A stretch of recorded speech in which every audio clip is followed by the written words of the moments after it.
Hey, so I've had a few questions on my Instagram about the lettering videos I've done with the embossing ink. So I just wanted to make a video to kind of explain how I do it.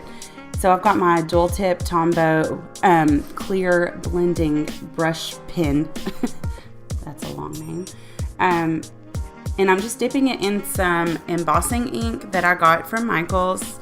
The brand is Stampendous, and I will link everything I use down below just in case you want to try this process out yourself.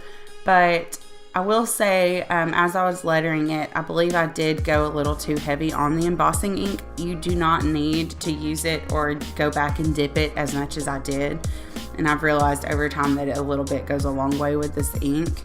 And it is very slow drying. So if you do go a little too heavy like I did, it might be best to let it sit for maybe 5 minutes before putting your embossing powder on it.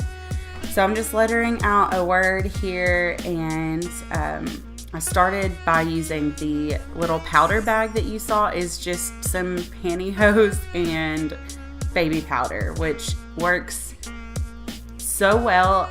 I'm so glad that I found that maybe on Pinterest somewhere, that was a DIY way to make your own powder bag, and it just makes a world of difference because you're not getting the little sticky bits of embossing powder stuck on your paper everywhere else. You don't have to even go back through and clean that up. It just rolls off the page perfectly, as you'll see here.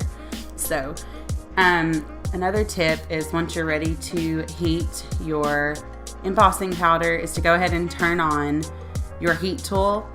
Let it heat up for just a second, and that'll help you avoid some warping on your paper. So I'm just gonna go through and heat this up, and you can see where I went a little heavy at the top of the letters there on the embossing ink. So that kind of made it bubble up a little bit, but I still like how it turned out. I really like the paper, and the gold really stands out on it.